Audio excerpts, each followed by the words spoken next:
Hi Aquarius, Happy New Year. This is your general reading for the month of January 2019. Sorry, we got cards falling out of the deck already. Happy birthday to those of you who are celebrating in the second half of this month. And so yes, this is a general reading, which means it may not relate entirely to everyone or resonate. Also, a couple disclaimers. I do burp silently, but it's just the energy moving through me, and I also swear sometimes. So let's do one more shuffle and see what's going on with you for the month of January 2019.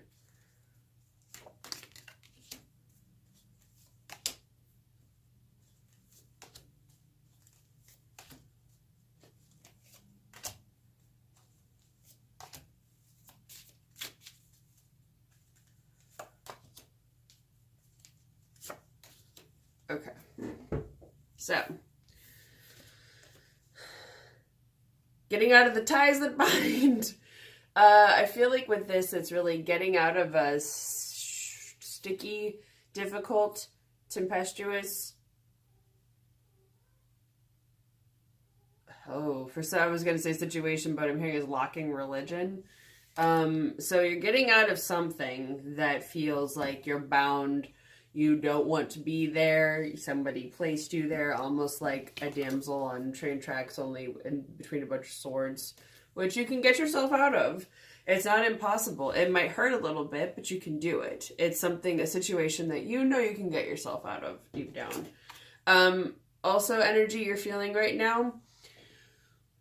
This is something influencing you. So this could be a challenge or where you're at. The King of Pentacles is the energy of being stable, of having financially and home-wise, because the Pentacles relate to earth energy, which is home, money, and work. So it's having a strong financial base, being pretty basically where you want to be, and being able to have nice things around you, being able to enjoy life and nature and the world. So it could be that that's either a challenge you're facing at the moment, or it's where you are. Or it could even be what you're up against. So as far as the overarching theme for your reading, you've got the Emperor. So this is Aries energy. The Emperor is sort of I wouldn't say divine masculine, but it's a lot of masculine energy. In some cases, almost a little too masculine. So I would say it's important to be careful with that, about how much of it you're pumping into yourself, if that makes sense. How much you're trying to bring this about within you, and if that's good or detrimental to you. Because usually with the Emperor, I often see there's a little bit of a warning of, yes, you can have the throne, but do you need to scorch the earth in the process? How many people need to be hurt? And I'm hearing the word scoundrel for some reason. So it's, in other words, don't be a scoundrel. Or you can be a scoundrel. It might have some benefits, but you might isolate from everyone in your life. That it may be this polarizing event that in a way pushes everyone away. So yes, you could be sitting on a throne, but would you want to be sitting on a throne if you're entirely alone and the people who surround you are people that you can't trust? But if anything, I get a very isolated feeling with this, that yes, you might have some power, but you'd be entirely alone. Also, it's not your element. Your element is air. This is fire. This is scorching. This is burning energy. So I think it could be, if that's determining if that's what you want, if that's where you really want to go. As far as the base, the reason for the reading, I feel like, because usually the Knight of Pentacles upright is about a woman or someone who's financially successful and able to spend time in her yard, in her garden with her bird of prey and wear nice clothes. When it's in reverse, I actually feel like it's saying that you have blessings, you have good things, you have stability, you have a foundation in your life that you may not be entirely appreciating. You may not be seeing all that's there. And I'm getting it's up to you to find creative ways to do that.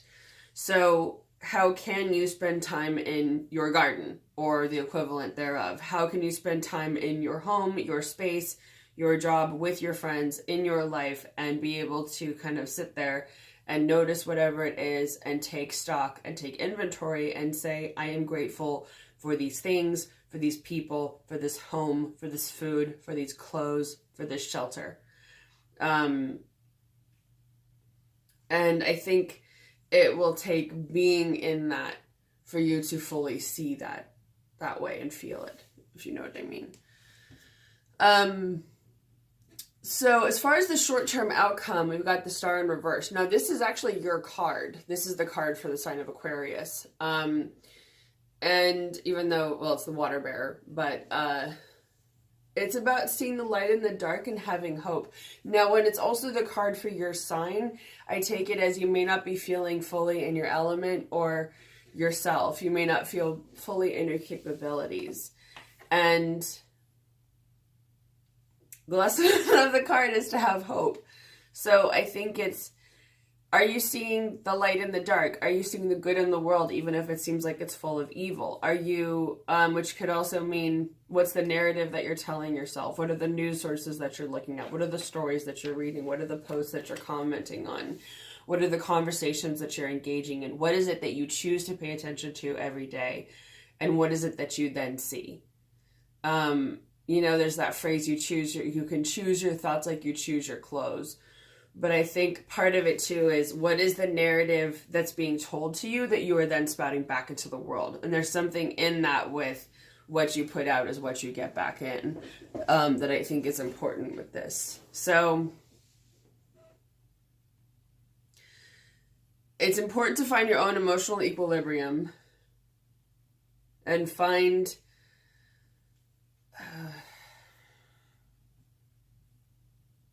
for some reason I'm hearing find a pyramid that works for you. So that can mean a structure, a building.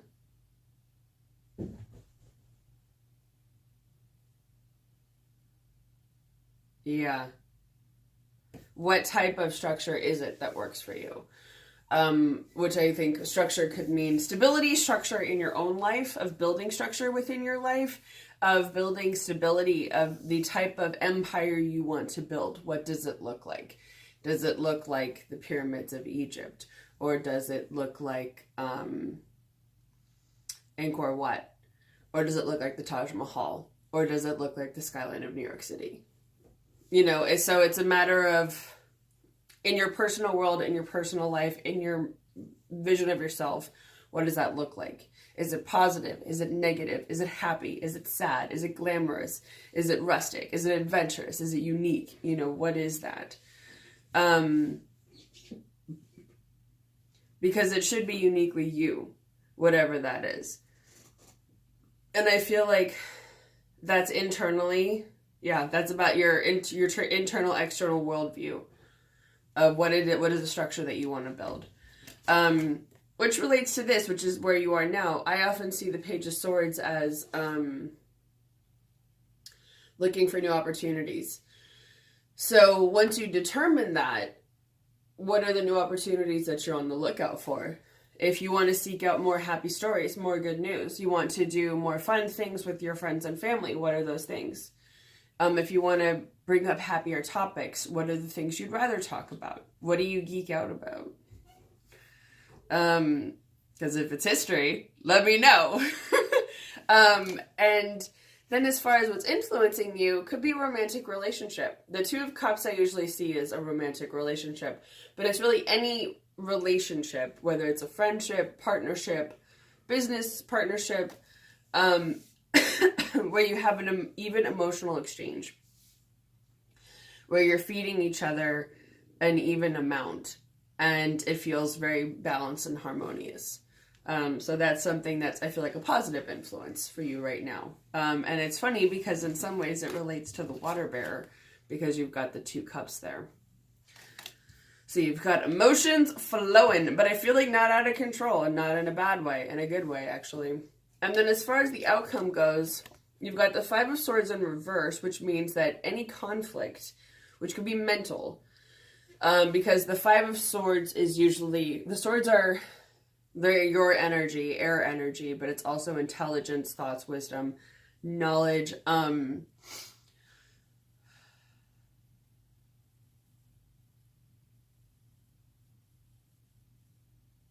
So I'm hearing the clouds are clearing and the knowledge is coming. So it could be the knowledge that comes at the end of a battle. But sometimes that's not necessarily an all-out fight. It could also just be that someone was being manipulative, stealing, not necessarily being a thief, but not being forthright either. And with that came some disappointment over what transpired. So let me pull one more card. This has come up a few times. The Lovers in reverse. So this card, well, I've been getting different meanings with this card. It usually means like maybe not making a decision or a relationship didn't turn out the way that you wanted it to. But whatever it is, it's also Gemini energy, if that's relevant. Yeah, whatever the conflict was that made you feel disappointed, it's over. And it may also be that the way it ends could be disappointing. And maybe you didn't get to make the decision that you wanted to. That could be how that outcome is. But what I'm getting with that is, okay, you're better off not having that thing in your life. Whatever the conflict was, it's totally legitimate for you to be unhappy with the way that it ends. This is in the near future. So with this, I feel like, yes, the conflict ended. Maybe you didn't have the last word. Maybe you didn't get the satisfaction or ending that you wanted.